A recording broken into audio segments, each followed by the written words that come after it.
At 2:13 a.m., my phone pinged. Motion detected in the driveway.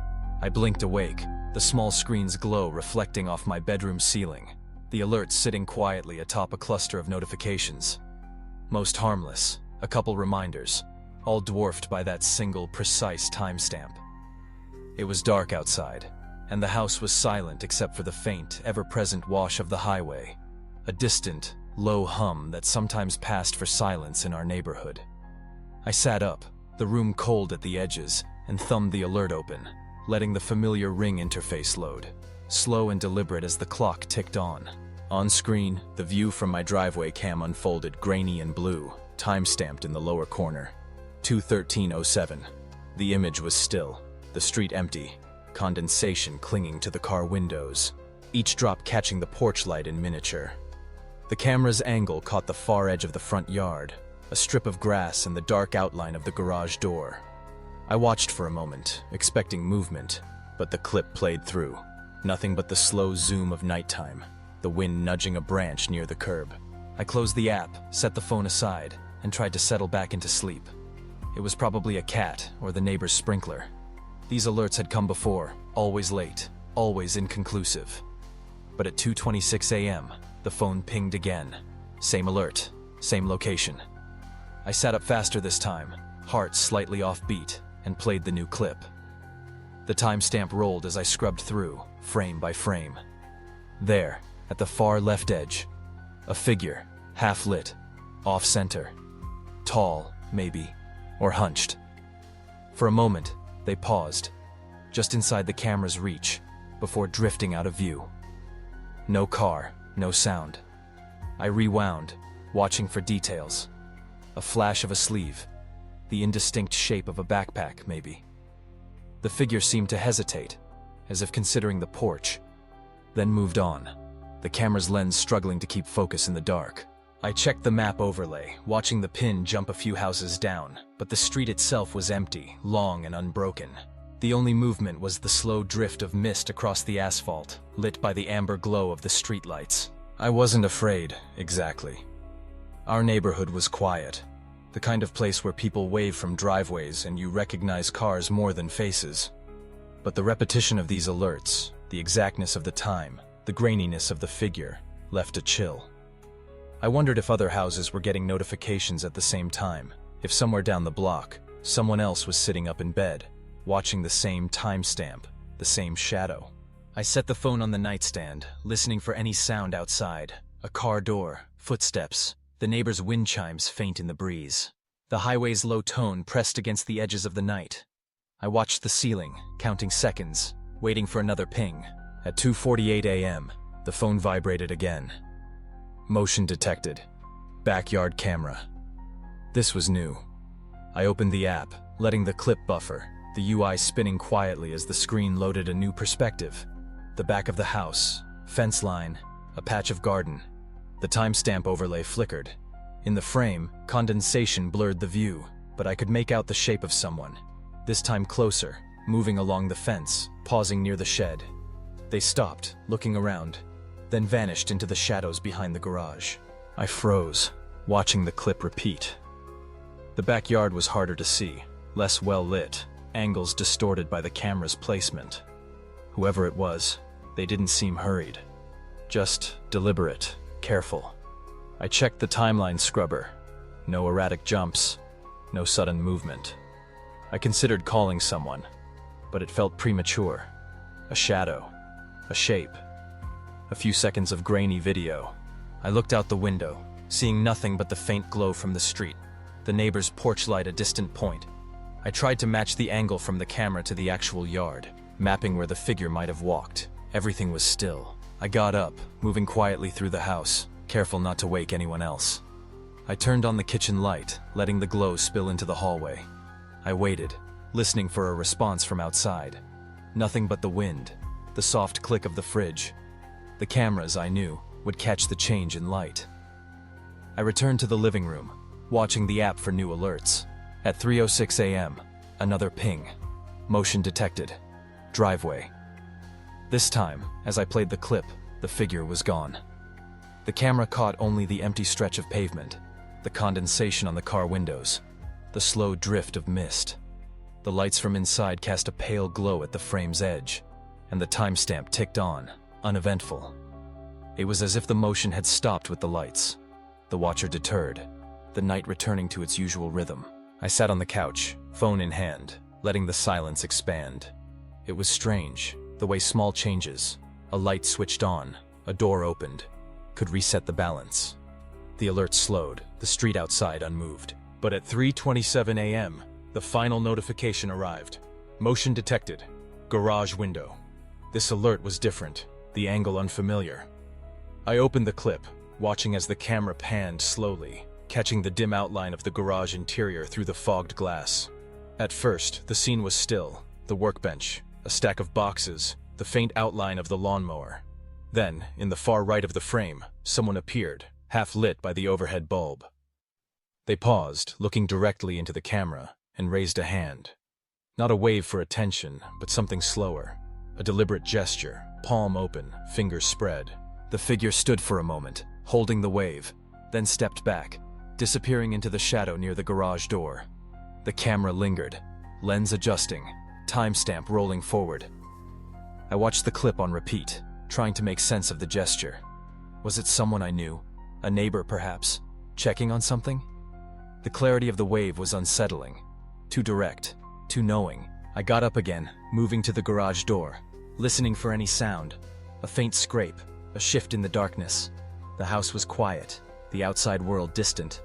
I turned on the porch light, letting it spill across the driveway. I opened the garage door, saw nothing but the familiar clutter. The window was fogged, the outside air cold against the glass. I returned to the living room, sitting in the glow of my phone, replaying the clips. The repeated alerts, the slow movement, the silent wave. They lingered, looping in my mind. The night outside stretched on, long and empty, the street unbroken, the highway's low hum persistent. I watched the final shot from the camera, the still frame of the garage window, condensation blurring the view, the timestamp frozen at 3:29:11. The silence settled, deep and lingering, as the night closed around the house, and the last alert faded quietly from the screen. The guest left a 5-star review. Then I found the toothbrush that wasn't theirs. It was one of those bookings that hosts dream about. The calendar notification pinged. 3 nights, a single traveler. Profile picture with a bright, trustworthy smile. The message thread was pleasant, almost formal. Thank you for accepting my stay. We'll arrive at 6 p.m. Very much looking forward to some quiet time. I sent the keybox code and instructions, folded fresh towels, and arranged the living room just so. Pillows fluffed, remote on the coffee table, the faint scent of eucalyptus drifting from the diffuser. The autumn light slanted through the windows, painting the place in soft gold. I thought, as I often do, that my little Airbnb looked almost too perfect to touch. The guest arrived precisely on time. The lock log confirmed it, 17:58. I watched the door sensor ping from my app, the familiar, comforting sequence. Open, then closed. A minute later, a check-in message. All settled in? Thanks again. No fuss, no odd requests, no issues. Over the next few days, the booking calendar remained blissfully blank. The guest's profile had a history of glowing host reviews, and my own place was quiet, tucked in a leafy suburb with no neighbors on either side. Just the sound of distant plumbing and the soft hum of the refrigerator. I barely thought about the stay at all, except to note how peaceful everything felt. A perfect guest. The morning of checkout, I watched the door sensor ping again, 9:07 a.m. The lock log matched up, and a few minutes later, a message. Thanks for a great stay. Left the key in the box. Wonderful space, quiet neighbors, 5 stars. I smiled, relieved. Another smooth turnover. But when I arrived to clean for the next guest, something felt different. The house had that untouched, almost staged calm. The kind that comes only when someone's been careful, almost reverential. Towels folded, sheets barely rumpled, no trash left behind. I noticed the bathroom was immaculate, save for a single toothbrush on the counter. It was pale blue with a rubber grip, the sort you find in travel packs. But I distinctly remembered the guest's packing list from their message. Will bring my own toiletries. The toothbrush looked new, yet it didn't match the soap and toothpaste I'd left for their stay. I set it aside, assuming someone had simply forgotten.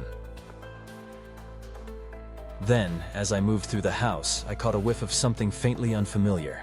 A trace of cologne, masculine, but not the sort the guest would wear, judging by their profile. I shrugged it off. People can surprise you. But when I checked the door sensor logs, I noticed something strange. A ping at 2:13 a.m., nearly 24 hours before checkout. The house was supposed to be empty, the guest at a conference across town. Yet the sensor registered the door opening, then closing, with no corresponding message, no indication anyone had left or arrived. I tried to rationalize it, maybe the wind, maybe a glitch, but the logs were precise, open, close, nothing else. I scrolled further and saw another ping at 4:47 a.m. Again, the house should have been empty. My unease grew. On my next pass through the living room, I noticed the throw blanket was folded differently, not the way I do it. The remote was upside down. A mug was set on the shelf instead of the sink. Each detail was subtle, almost imperceptible, but as I moved from room to room, the misplaced items accumulated. A hair in the drain, darker and longer than the guest's. A second pillow on the sofa, flattened as if someone had slept there. The air felt colder, the refrigerator's hum louder, the floorboards creaking under my steps in a way I'd never noticed before. It was then that I remembered the crawlspace hatch in the hallway closet. I rarely checked it, but something compelled me to look. The hatch was slightly ajar, just enough to catch a sliver of shadow. My heart thudded. I knelt, peering inside. Nothing but dust, old paint cans, and a faint, lingering warmth, as if someone had recently been there. I closed the hatch, hands trembling. The unease wouldn't leave me. That night, I reviewed my security cam footage. Just a small device over the driveway, pointed at the front door. The guest left at 9:07 a.m. as expected. But at 11:44 a.m., hours after checkout, a second figure slipped out, hoodie pulled tight, face obscured. They paused, glanced up at the camera, then vanished down the street. I scrubbed through the footage, searching for signs. Had they entered together? Had the second person been hiding? The logs only showed the main guest's code used, no other entries. Yet someone else had occupied my home. I replayed the sounds in my mind. The soft refrigerator hum, the distant plumbing, the floorboard creaks that had felt so much louder. Each one now took on an eerie significance, as if the house had been trying to tell me it wasn't alone. I gathered the evidence: the toothbrush, the misplaced mug, the hair in the drain, the crawlspace hatch slightly ajar. I scrolled back through the booking calendar, the message thread, the lock logs with their quiet, precise times. Everything seemed normal, except for these small, unsettling details. I tried to imagine what had happened. Had the guest let someone in, or had they discovered the crawlspace and invited someone to hide there? Had the second person entered while the guest was out, slipping through an unlocked door or window? The reviews from other hosts described the guest as perfect, reliable, respectful, but none mentioned a companion. Days passed. The next guests came and went, and the house returned to its usual calm. Yet the feeling lingered, that thin line between hospitality and vulnerability, between a warm welcome and an open door. The final piece fell into place when I read the guest's review. 5 stars. Wonderful space. Quiet neighbors. I stared at the screen, my breath catching. Quiet neighbors. There were no neighbors. My house stood alone, flanked by empty lots and a tangle of trees. The words felt like a message, a signal that something had watched, listened, and slipped away. I changed the locks, installed motion sensors, and covered the crawlspace hatch with heavy bolts. But every time I hear the refrigerator hum or the floorboards creak in the night, I remember the extra guest, the one who left no trace but a toothbrush, a shadow in the camera footage, and a review that described a silence I now know was anything but quiet. Hosting, I've learned, is an act of trust. You open your door, fold the towels, set the keys in the box, and hope that what you invite in will leave only gratitude behind. But sometimes the things you don't see, the toothbrush, the misplaced mug, the half-beat reflection in the mirror, are the ones that stay with you longest. And now, when I read those 5-star reviews, I look for the details buried in the words. I wonder who else might have been listening, waiting, hiding just out of sight. The house feels different now, alive in a way I can't quite explain.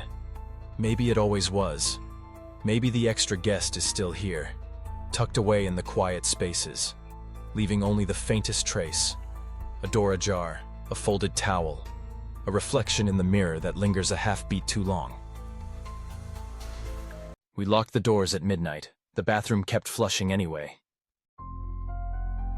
I've worked the night shift at the big box store for 7 months.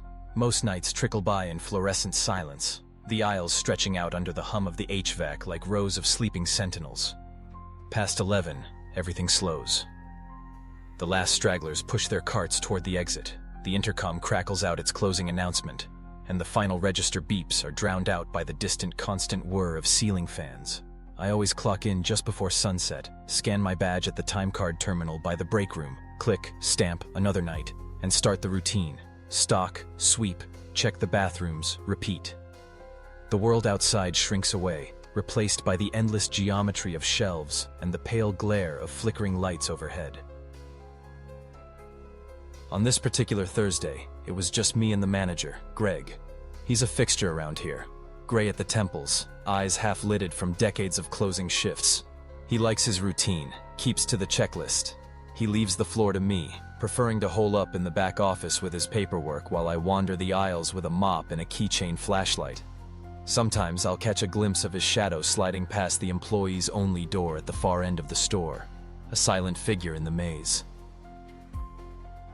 The closing checklist is a comfort, a series of small rituals marking the end of another day. I sweep the entry, lock the garden center, double-check the emergency exits. At midnight, Greg joins me at the front. Together we turn the key in the doors, twist the metal bolts into place. The world out there is sealed off. Inside, we're alone. The store settles into its after-hours rhythm. The intercom hisses softly, background noise to the distant drip-drip of a faucet in the restroom, the occasional squeak of a forgotten cart. I move through the empty aisles, my footsteps echoing in the cavernous silence. Every now and then, the lights flicker. Old fluorescents, overdue for replacement. They stutter, then burn steady. I'm halfway through the night's sweep when I hear it. A flush from the men's bathroom. At first, I think nothing of it. The plumbing is old, prone to fits and noises. But then it happens again, 3 minutes later. Another flush. I check my watch. 12:18 a.m. The store has been locked for nearly 20 minutes. I pause by the employees-only door, listening. The sound is unmistakable. Water rushing, followed by a hollow echo as the stall empties. The bathrooms are just beyond the break room, past a row of vending machines and a wall of industrial tile. I step closer, my shoes scuffing against the linoleum. The air here is colder, tinged with the tang of disinfectant.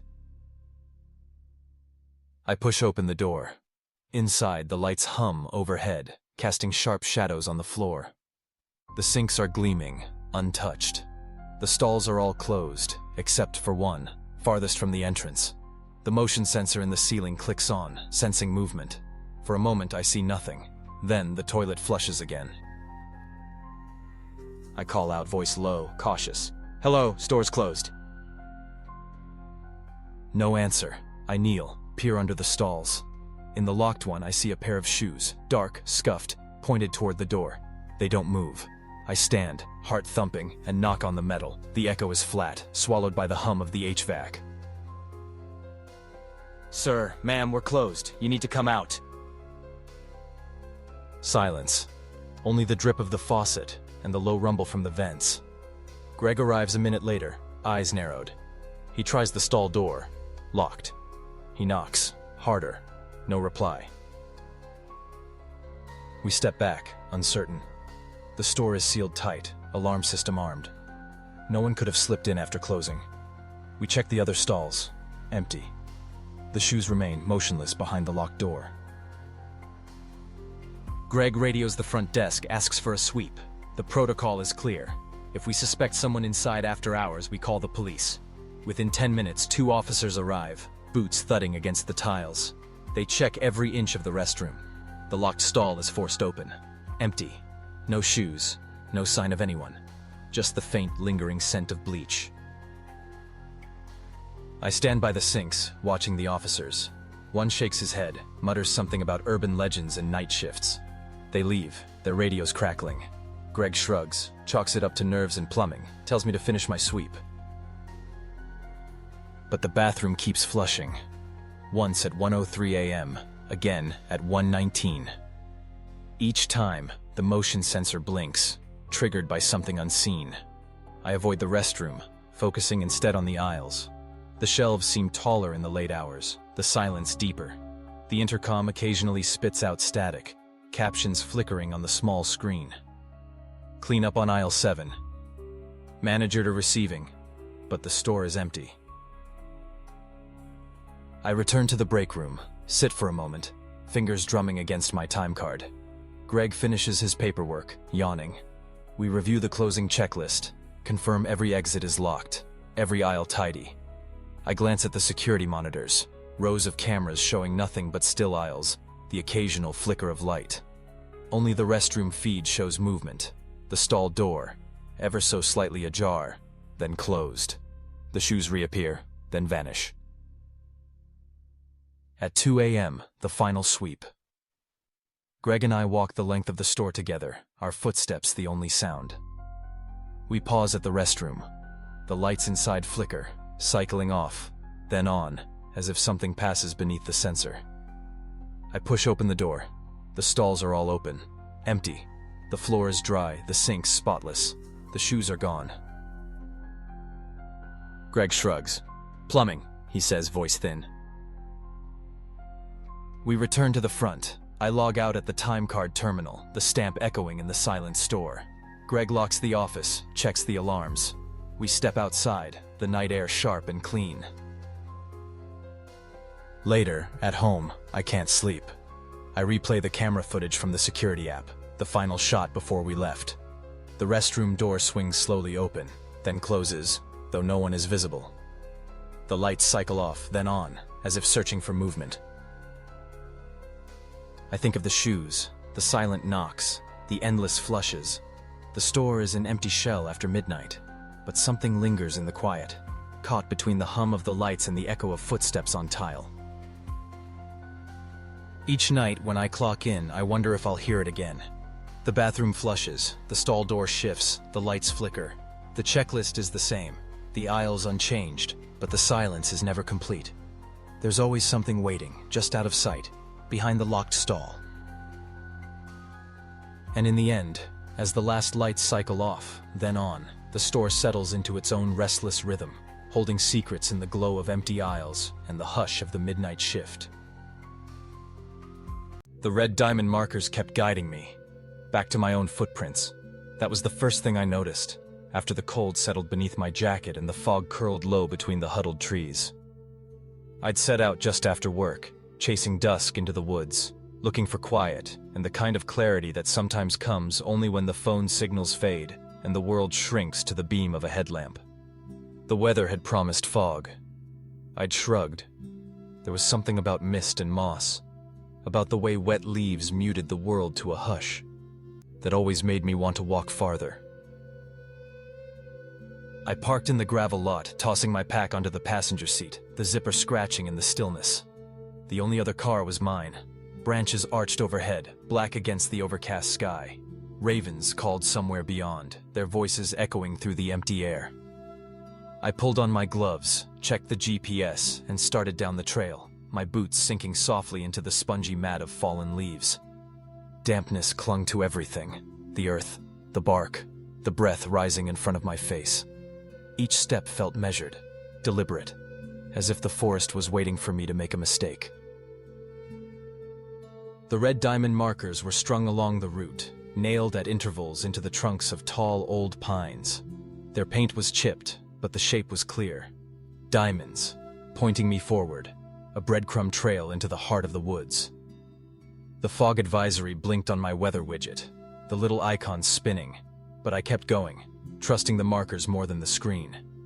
My GPS left a breadcrumb trail, a thin yellow line snaking behind me, reassuring at first.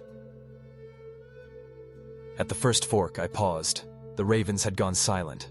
The wind picked up, a soft drone-like hum in the canopy, rustling the pine needles overhead. I swung my headlamp, its cone slicing through the mist, illuminating the two paths. The left fork seemed less traveled, but the right fork had a red diamond marker, bright and undeniable. I chose the right, following the diamond deeper into the forest. The elevation profile on my device showed a gentle climb. My breathing steadied, matching the rhythm of my steps. There was time to think, and then time to stop thinking, letting the woods soak up everything. A branch snapped somewhere behind me. I paused, listening, but the only sound was the wind, and occasionally the distant call of a raven. As dusk settled, the forest grew stranger. The fog thickened, swirling in my headlamp's beam. I checked my GPS again. The breadcrumb trail looped oddly, bending back toward itself, as if I'd doubled back without realizing. I frowned, retracing my steps in my mind, sure I'd followed the markers. But there, ahead, was another red diamond, nailed to a tree, guiding me onward. I walked on. Minutes passed. The darkness deepened. I came upon a cairn, small rocks stacked carefully beside the trail. I remembered passing here before, but the cairn looked different. The stones had been rebuilt, now facing the opposite direction, as if pointing me back the way I'd come. I knelt, brushing the wet leaves aside, tracing the outline of my own boot print in the mud. It was fresh. I hadn't come this way before, or had I? The wind shifted, a low whispering current threading through the trunks. The sound was almost mechanical, like a distant drone hovering just out of sight.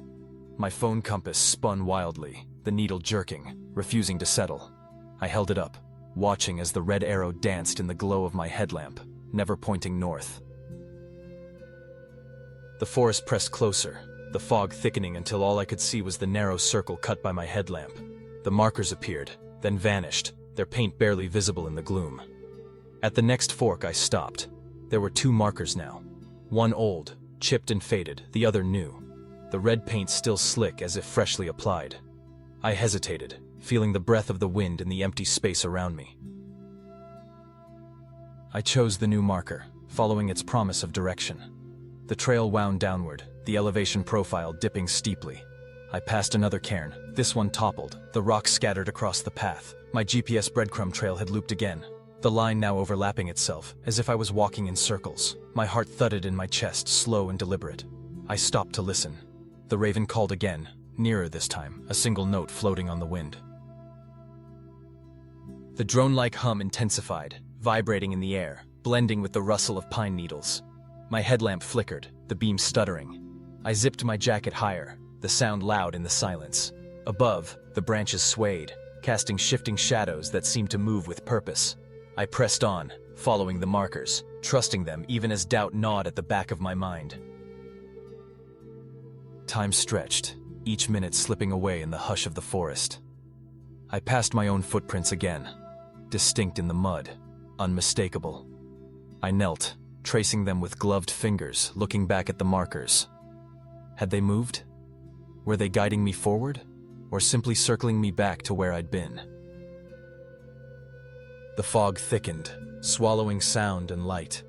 The only thing constant was the wind, the low hum, the occasional snap of a distant branch. My GPS flashed a warning, battery low. The breadcrumb trail looped once more, overlapping itself, a spiral tightening toward the center. My pace slowed, each step measured, careful. I breathed in the emptiness, letting the silence fill the space between my thoughts. Finally, the trail broke out of the trees, the parking lot visible through the mist. Relief surged, but it was short-lived. My car sat alone, just as I'd left it. But beside it, in the fresh mud, were footprints, new, unmistakable, leading from the woods to the driver's side door. I stared, heart pounding, listening to the wind in the pines, the raven calling once more. I walked to the car, the gravel crunching underfoot, the fog pressing close. The footprints were mine, fresh, still sharp in the wet earth. I looked back at the trail, the red diamond marker visible at the edge of the woods, pointing toward me. The wind rose, the drone fading, leaving only the whisper of pines and the slow breathing of the forest. I stood in the empty lot, watching as the fog wrapped itself around the trees, erasing the path I'd just walked. The markers had guided me, loop after loop, always back to my own footprints. I zipped my jacket, the sound loud in the hush, and listened as the raven called, once, twice, then fell silent. I breathed in the emptiness, feeling the weight of the woods behind me. There was something in the air, a question, unanswered, lingering in the spaces between the trees. The red diamond markers still gleamed at the edge of the forest, guiding me. Whether forward or back, it was hard to say. I took one last look at the footprints beside my car, then at the markers, and wondered if I'd ever truly left the trail, or if the trail had never let me go. The wind whispered through the pines, the fog curled low, and the forest watched, silent and unchanging, as I turned and stepped into the uncertain dusk.